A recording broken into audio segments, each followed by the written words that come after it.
Yeah, it it brings up something else too. That we talk about being present, focusing on the process.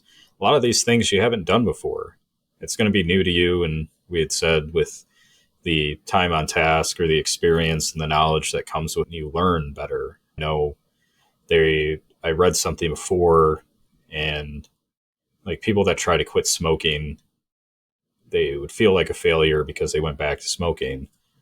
And the flip side of it was, no, well, you learned what doesn't work for you, what's not going to move the needle to get you to actually quit. So every time that you try to quit again, you're going to come back with that knowledge and that experience.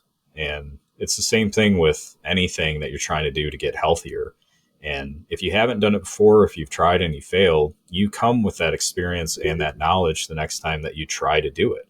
And to me, that's what I bring with me when I try to do these things is that you look at the process, you focus on the process, and you have to learn how to adapt in what it is personally to you and to be able to do that. Like I have to do certain things because I know the way that I operate to be able to do them. And that's why I've stopped kind of giving generalized advice to people that I think it is pretty reductive and not present when someone just tells you, have you tried not being sad? Have you tried just going to the gym? Have you tried eating better? Like that's such a high level thing. And that doesn't help. Like that proves like they're not listening. They're just trying to get out what they're trying to say because that's not personalized to what they're like actually saying. But if you speak about it from like your own experience of like, hey, I was having issues going to the gym until I started going to a place where I feel like it actually has some community to it. I'm not just going and leaving.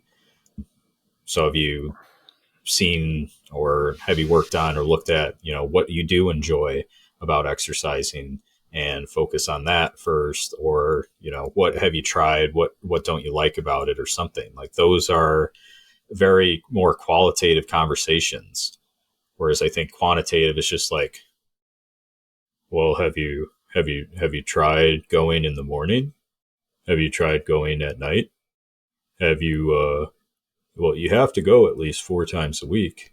Well, if you're not eating well, you're never going to go. Like, just it's so nonsensical and just reductive. Like, I hate speaking to these people. I don't open up to them. Like, you're not going to know who I am. Like, you're not getting any closer into my personality or whatever. Just because, yeah, to me, it's just it doesn't make it like you're listening. Like anyone that's ever tried to do something, like you have to learn how to do it on your own. And maybe for some people, they've learned it. And instead of just pushing down all the tragic shit that's happened to them, they push down how they actually learn to eat healthy, get 8 hours of sleep, go to the gym or whatever. And that's great. But it is very dismissive and reductive for these people just to say uh, these things about anything. Yeah.